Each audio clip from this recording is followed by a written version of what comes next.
Buen día, este es un video para explicar una de las leyes que controla la viabilidad y la sostenibilidad fiscal. Es en particular la ley 358 de 1997, donde se establece controla el endeudamiento para las entidades territoriales. En esta ley se definen indicadores de solvencia y de sostenibilidad para la deuda. También se prohíbe el endeudamiento para financiar el gasto corriente, que se constituye en una especie de regla de oro. Se establecen programas de desempeño para entidades con endeudamiento excesivo y se vincula la capacidad de pago territorial con la calificación de la cartera bancaria. Tenemos acá un parágrafo que describe el ahorro operacional.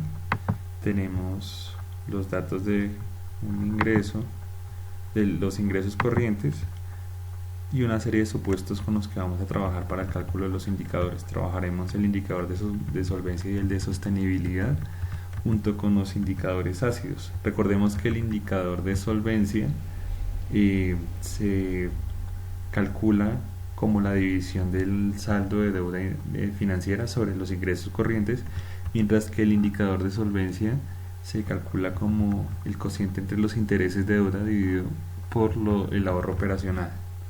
El ahorro operacional está definido aquí en la parte superior y cambia cuando estamos ya analizando los indicadores de capacidad de pago básica.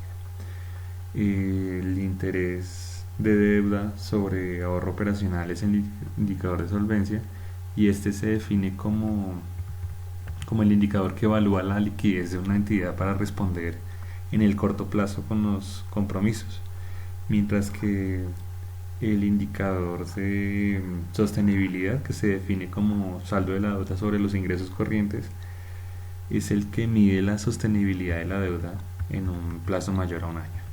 Entonces, bueno, acá para facilitar el cálculo ya tenemos las subcuentas que se van a incluir para ese indicador, para cada uno de esos dos indicadores, y vamos a generar un condicional para tenerlos en cuenta de acuerdo a la 358. Entonces vamos a dar igual si, paréntesis, si esta celda es igual a si en mayúscula, entonces vamos a incluir el valor de esta celda, si no va a ser valor 0.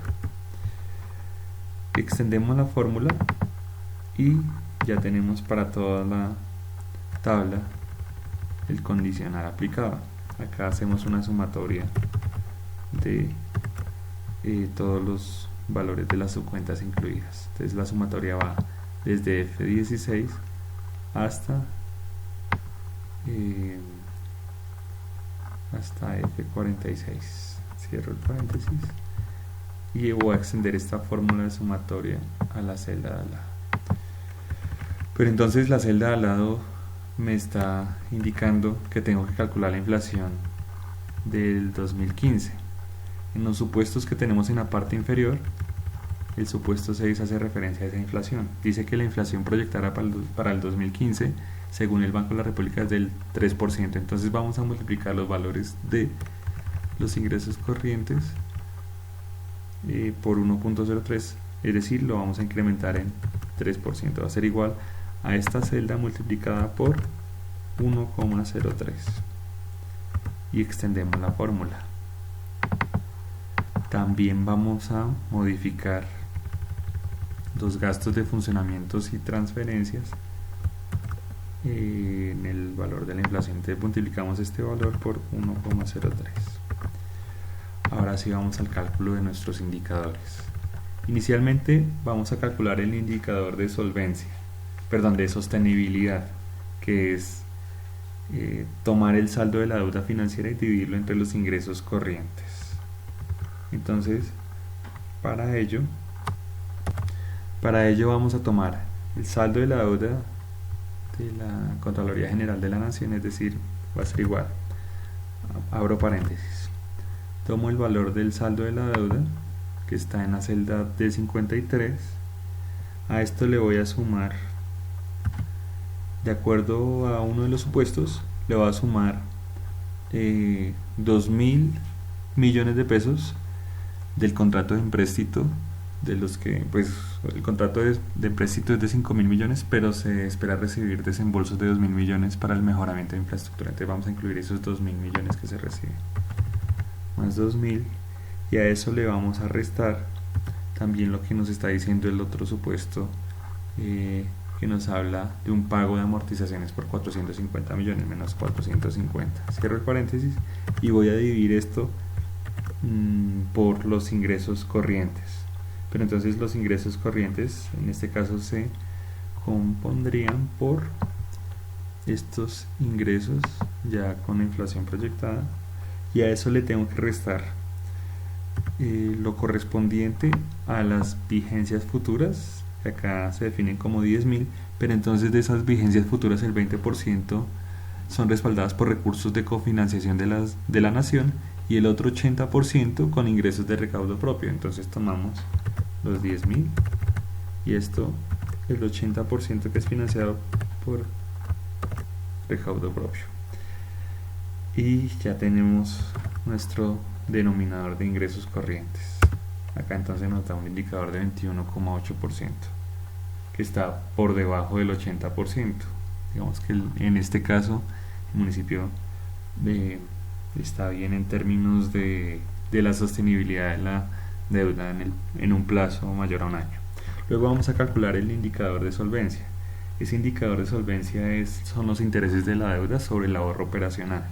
El ahorro operacional, recordemos, está definido allá arriba. Entonces vamos a tomar los intereses de la deuda, que serían intereses, acá aparece intereses de la deuda en la celda D51, y a eso yo le voy a sumar acá también estos 150 millones que aparecen en el supuesto 5, que dice que se estiman intereses anuales para la nueva deuda de 150, entonces más los intereses de la nueva deuda, que son 150 millones. Cierro paréntesis y esto lo voy a dividir entre el ahorro operacional. El ahorro operacional entonces sería tomar otra vez el total de los ingresos ya proyectados con la inflación, y a eso le vamos a restar las vigencias futuras, que son de 10.000. Recordemos que lo vamos a multiplicar por el 80%, que son las de ingresos de recaudo propio, y a eso también le vamos a restar los gastos de funcionamiento y las transferencias, que los tenemos también ya calculados con la correspondiente inflación en la celda G49, y esto nos da nuestro indicador, que también da bastante bajo, por debajo del 60%, lo cual es favorable para el municipio en términos de la liquidez para responder en el corto plazo con los compromisos. Pero entonces vamos a calcular esos indicadores ácidos de acuerdo a una capacidad de pago ácida que trabaja normalmente el Ministerio de Hacienda y Crédito Público. Entonces, por ejemplo, para mirar esa capacidad de pago ácida, ya nos incluyen los de la capacidad de pago legal que estábamos valorando acá en los indicadores de sostenibilidad y de solvencia, sino que cambia un poco. Por ejemplo, los ingresos ya no incluyen los recursos de balance ni tampoco los rendimientos financieros, y en el caso de los gastos de funcionamiento se van a incluir los gastos recurrentes. De acuerdo a eso, entonces vamos a valorar nuestro indicador ácido de sostenibilidad, y ese va a ser igual entonces al numerador, que siguen siendo el saldo de la deuda.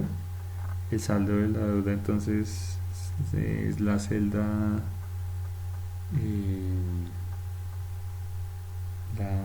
vamos a buscarla acá.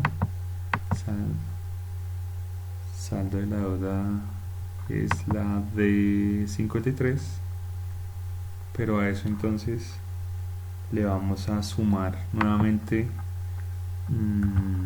los 2.000 millones del empréstito, y a eso le vamos a restar los 450 millones del pago de amortizaciones. Pero entonces de acuerdo a la capacidad de pago ácida vamos a sumar en este caso el pasivo no financiero de vigencias anteriores, que no lo hemos calculado pero lo dejamos acá señalado. Cierro el paréntesis y esto lo vamos a dividir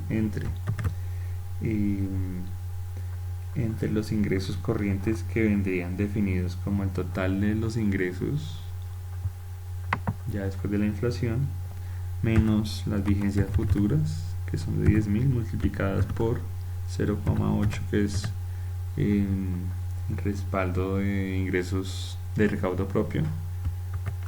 Bueno, esto de 10.000 por 0,8 va entre paréntesis, y a eso pues también le vamos a restar las transferencias, ¿cierto? Entonces menos las transferencias vendrían siendo la suma desde SGP otros hasta acá abajo. Entonces menos suma de este pedazo. Cierro acá paréntesis, cierro otra vez y ya tengo el indicador. Ahora vamos a calcular el índice de solvencia, que va a ser igual. Ese índice de solvencia son los intereses de la deuda sobre el ahorro operacional, pero el ahorro operacional, recordemos que cambia porque la capacidad de pago ácida cambia los ingresos corrientes, quitándole, pues como les decía, los recursos de balance y los rendimientos financieros, y además el gasto de funcionamiento no incluye, bueno, en este caso sí va a incluir los gastos recurrentes. Entonces vamos a calcular los intereses de la deuda, que van a ser iguales a D51, acá los tenemos, más los 150 millones que tenemos en el ítem 5 de los intereses para la nueva deuda.